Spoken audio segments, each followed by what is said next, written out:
ಹೌದು ಮ್ಯಾಮ್, ನೋಡ್ತಾ ಇದ್ದೀನಿ. ಬಿಗ್ ಬಾಸ್ ಒಳಗಡೆ ಯಾರ್ಯಾರು ಇಷ್ಟ ಆಗ್ತಾರೆ? ಗಿಲ್ಲಿ ಮತ್ತು ರಕ್ಷಿತಾ. ಗಿಲ್ಲಿ ಮತ್ತು ರಕ್ಷಿತಾ ಯಾಕೆ ಇಷ್ಟ? ಗಿಲ್ಲಿ ಎಂಟೈರ್ ಈ ಸೀಸನ್ನ ನೋಡ್ಕೊಂಡು ಬಂದರೆ ಅವನು ಕಂಪ್ಲೀಟಾಗಿ ಎಂಟರ್ಟೈನ್ಮೆಂಟ್ ಮಾಡಿದ್ದಾನೆ. ರಕ್ಷಿತಂಗೆ ಲ್ಯಾಂಗ್ವೇಜ್ ಬ್ಯಾರಿಯರ್ ಇರ್ಬೋದು, ಬಟ್ ಅವಳೇ ನಿಜವಾದ ಆಟ ಆಡ್ತಾ ಇರೋದು. ಇವಾಗ ಬಿಗ್ ಬಾಸ್ ಮನೆ ಒಳಗಡೆ 6 ಜನ ಇದ್ದಾರೆ. ಸೊ 6 ಜನದಲ್ಲಿ ಇವರ ಒಂದು ಮಿಡ್ ಎವಿಕ್ಟೆಡ್ ಅಂತ ಹೇಳಿ ಆದರೆ ಯಾರು ಹೊರಗಡೆ ಬರ್ಬೋದು? ಕಾವ್ಯ.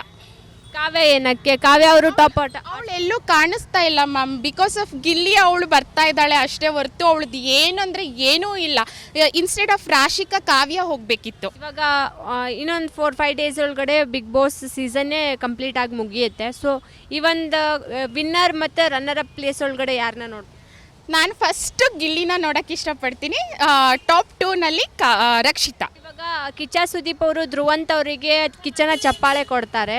ಅವರು ಅಪ್ರಿಷಿಯೇಟ್ ಮಾಡಿರೋದು ಅಥವಾ ಅವ್ರನ್ನ ಕಿಚನ ಚಪ್ಪಾಳೆ ಕೊಟ್ಟಿರೋದು ಬೆಸ್ಟ್ ಅಂತ ಹೇಳಿರೋದು ನಿಮ್ಗೆ ಎಷ್ಟರ ಮಟ್ಟಿಗೆ ಸರಿ ಅನಿಸುತ್ತೆ? ಇಲ್ಲ ಮ್ಯಾಮ್, ಇದು ಗಿಲ್ಲಿಗೆ ಸಿಗಬೇಕಿತ್ತು, ಇಲ್ಲ ಅಂದರೆ ರಕ್ಷಿತಾಗೆ ಸಿಗಬೇಕಿತ್ತು. ಎಂಟೈರ್ ಸೀಸನ್ದು ಕೊಟ್ಟಿರೋದು ಇದು wrong. Is not deserve it actually. ಅಂಥ ಎಂಟರ್ಟೈನ್ಮೆಂಟ್ ಅಂತ ನನಗೇನು ಅನಿಸಿಲ್ಲ. ಅವನು ಸೀಕ್ರೆಟ್ ರೂಮಿಂದ ಬಂದು ಸ್ವಲ್ಪ ಒಂಚೂರು ಹಾಗೆ ಹೀಗೆ ಮಾಡ್ಕೊಂಡು ಬಂದಿದ್ದಾನೆ ಹೊರತು ಅಂಥ ಎಂಟರ್ಟೈನ್ಮೆಂಟ್ ಏನಿಲ್ಲ ಮ್ಯಾಮ್. ಇವಾಗ ಆ ಮನೆ ಒಳಗಡೆ ಇವರು ಆಟ ಆಡೋಕ್ಕೆ ಆಗೋದೇ ಇಲ್ಲ, ಆದ್ರೂ ಅವರನ್ನು ಅಲ್ಲಿ ಉಳಿಸಿದ್ದಾರೆ ಅಂತಂದ್ರೆ ಅಂಥ ಸ್ಪರ್ಧಿ ಯಾರು? ಕಾವ್ಯ. ಇವಾಗ ಅಂದರೆ ನೀವು ಗಿಲ್ಲಿಯವರಿಂದ ಕಾವ್ಯ ಅವರು ಸೇಫಾಗಿ ಬಂದ್ರ ಅಂತ ಹೇಳ್ತೀವಿ. ಹೌದು. ಅವರು ಕೆಲವೊಂದು ಟೈಮ್ ಹೇಳ್ತಿರ್ತಾರೆ ಗಿಲ್ಲಿಯವರಿಂದ ಕಾವ್ಯ ಅಲ್ಲ, ಕಾವ್ಯ ಅವರಿಂದ ಗಿಲ್ಲಿಯವರು ಅಂತ ಹೇಳಿ. ಖಂಡಿತವಾಗ್ಲೂ ಇಲ್ಲ. ಬಿಕಾಸ್ ಆಫ್ ಗಿಲ್ಲಿ ಕಾವ್ಯ ಇಷ್ಟು ದಿನ ಬಂದಿರೋದು, ಇಲ್ಲಾಂದರೆ ಯಾವತ್ತೋ ಎಲಿಮಿನೇಟ್ ಆಗಿ ಹೋಗ್ತಾ ಇದ್ರು. ಎಲ್ಲ ಗಿಲ್ಲಿಗೋಸ್ಕರ ಕಾವು ಕಾವು ಕಾವು ಅಂತ ಹೇಳಿ ಓಟ್ ಹಾಕ್ತಿದ್ದಾರೆ ಅಷ್ಟೇ. ಅಂದರೆ ಇವಾಗ ಕಾವ್ಯ ಅವರು ಹೇಳ್ತಾರೆ ಅಂದರೆ ಕಿಚ್ಚನ ಪಂಚಾಯಿತಿ ಒಳಗಡೆ ನನಗೆ ಕಾಡಿಸ್ಬೇಡ ಗಿಲ್ಲಿ, ನನಗೆ ಅದು ಇಷ್ಟ ಆಗಲ್ಲ ಅಂತ ಹೇಳಿ.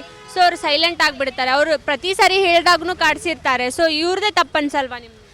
ತಪ್ಪು ಅಲ್ಲ ಮ್ಯಾಮ್. ಈಗ ಸ್ಟಾರ್ಟಿಂಗಿಂದ ಕಾವ್ಯ ಅವರು ಏನೋ ಲೀನಿಯನ್ಸ್ನ ಕೊಟ್ಬಿಟ್ಟು ಲಾಸ್ಟ್ ಮೂಮೆಂಟಲ್ಲಿ ಇನ್ನೇನು ಬಿಗ್ ಬಾಸ್ ಮುಗಿಲಿಕ್ಕೆ ಬಂತು ಅಂತ ಹೇಳೋ ಟೈಮಲ್ಲಿ ಗಿಲ್ಲಿನ ಆ ಥರ ಮಾತಾಡೋದು ತಪ್ಪಲ್ವಾ? ಸೊ ಹಾಗಾಗಿ ಕಾವ್ಯ ಮಾಡಿ ತಪ್ಪೇನೆ. ನನ್ನ ಪ್ರಕಾರ ಗಿಲ್ಲಿ ಈಸ್ ಜೆನ್ಯೂನ್. ಗಿಲ್ಲಿಯಿಂದಾನೇ ಕಾವ್ಯ. ಫೈನಲಿ ನಿಮ್ಗೆ ಬಿಗ್ ಬಾಸ್ ಒಳಗಡೆ ಯಾರನ್ನ ಮಿಸ್ ಮಾಡ್ಕೊತೀರಾ ನೀವು?